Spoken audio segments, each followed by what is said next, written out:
రెస్టారెంట్కి వెళ్ళినప్పుడు ఆ తెల్లటి క్రీమీ పనీర్ కూర తింటాం కదా, అబ్బా ఎంత బావుంటుందో. అలాంటిది ఇంట్లో కూడా చేసుకోవచ్చు. కాని దాని వెనుక ఒక చిన్న సీక్రెట్ ఉందండోయ్. ఏంటో తెలుసుకుందామా? పదండి.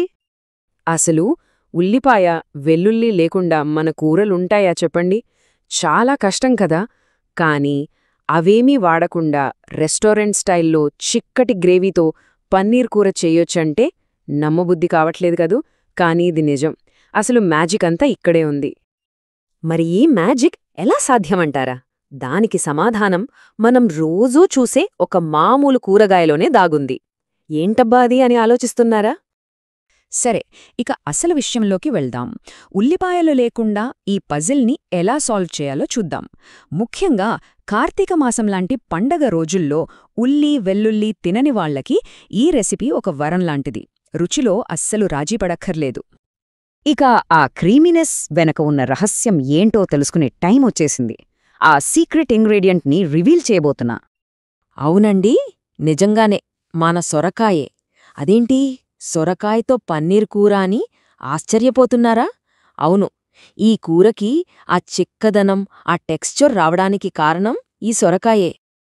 అదెలా సాధ్యం అంటే, సొరకాయ, జీడిపప్పు, పుచ్చగింజలు, కొన్ని మసాలాలు వీటన్నిటినీ కలిపి ఉడికించి మెత్తగా పేస్ట్ చేస్తాం. అంతే. ఉల్లిపాయ అసలవసరమే లేకుండా భలే చిక్కటి, సిల్కీ గ్రేవీ రెడీ అయిపోతుంది. ఇదే మన సీక్రెట్ బేస్ అన్నమాట. ప్రాసెస్ కూడా చాలా సింపుల్. ముందుగా ఒక ప్రెషర్ కుక్కర్ తీసుకుని అందులో 400 గ్రాముల సొరకాయ ముక్కలు, కొన్ని జీడిపప్పులు, పుచ్చగింజలు వేసేయాలి.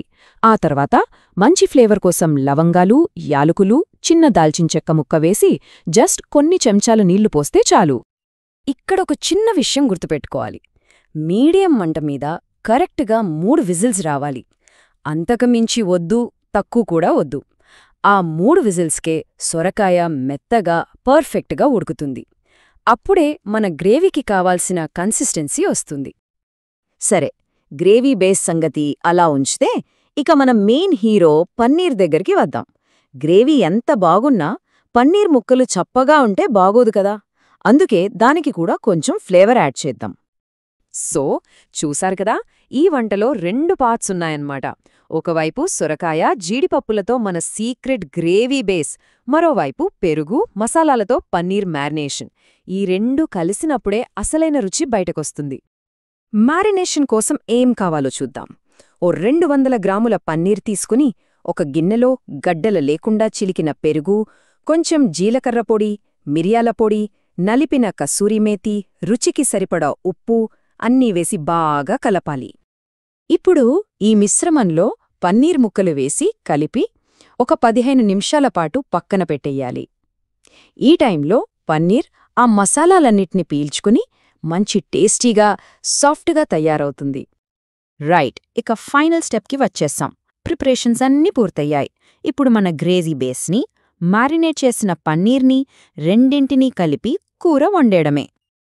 ఒక ప్యాన్లో కొద్దిగా నూనె వేడి చేసి ముందుగా పచ్చిమిర్చి, క్యూబ్స్లా కట్ చేసిన క్యాప్సికం వేసి కొంచెం ఫ్రై చేసుకోవాలి.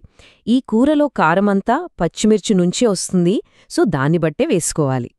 క్యాప్సికం కొద్దిగా వేగాక మనం మ్యారినేట్ చేసి పెట్టుకున్న పన్నీర్ను వేసేయాలి. మంటను సిమ్లో పెట్టి అందులోని తేమ అంతా పోయేదాకా ఓ 5 నిమిషాలలా వేయిస్తే సరిపోతుంది. ఇప్పుడు వస్తుంది అస్సలైన మ్యాజిక్. మనం ముందుగా ఉడికించి, చల్లార్చి, మెత్తగా పేస్ట్ చేసుకున్న సొరకాయ మిశ్రమాన్ని ఇందులో వేసేయాలి. అది వేయగానే చూడండి, కూర టెక్స్చర్, కలర్ మొత్తం మారిపోతుంది. అప్పటికప్పుడు ఒక క్రీమీ లుక్ వచ్చేస్తుంది. ఆ పేస్ట్ వేశాక అవసరాన్ని బట్టి కొద్దిగా నీళ్లు పోసి మూత పెట్టేయండి. మంటను లో మీడియం ఫ్లేమ్లో ఉంచి కూర దగ్గరపడి నూనె పైకి తేలే వరకు ఉడికించాలి. అలా నూనె పైకి తేలిందంటే మన కూర పర్ఫెక్ట్గా రెడీ అయినట్టే. కూర అయితే రెడీ అయిపోయింది, కానీ దాన్ని మరింత స్పెషల్గా మార్చడానికి కొన్ని ఫైనల్ టచెస్ ఇవ్వాలి. అప్పుడే రుచి నెక్స్ట్ లెవెల్కి వెళ్తుంది. చివరగా దించే ముందు ఒక స్పూన్ ఫ్రెష్ క్రీమ్ వేసుకుంటే రుచి ఇంకా బాగుంటుంది. ఇది ఆప్షనల్ మాత్రమే, లేకపోయినా పర్లేదు. ఆ తర్వాత సన్నగా తరిగిన కొత్తిమీర చల్లి ఒకసారి ఉప్పు సరిచూసుకోండి. కారం ఇంకాస్త కావాలనుకుంటే కొద్దిగా మిరియాల పొడి యాడ్ చేసుకోవచ్చు. అంతే. వేడివేడి రోటీ, పుల్కా లేదా పూరి దేంతో తిన్నా సరే ఈ క్రీమీ పనీర్ కూర టేస్ట్ అద్భుతంగా ఉంటుంది. భోజనం భలే తృప్తిగా అనిపిస్తుంది.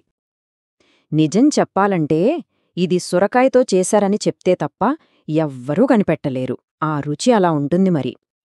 చూశారు కదా, ఒక మామూలు సొరకాయ ఎంత పెద్ద అద్భుతాన్ని చేసిందో. మన వంటగదిలోనే, మన కళ్ల ముందే మనకు తెలియని ఇంకెన్ని ఇలాంటి రహస్యాలు దాగి ఉన్నాయో కదా. ఆలోచిస్తే భలే ఆశ్చర్యంగా ఉంటుంది.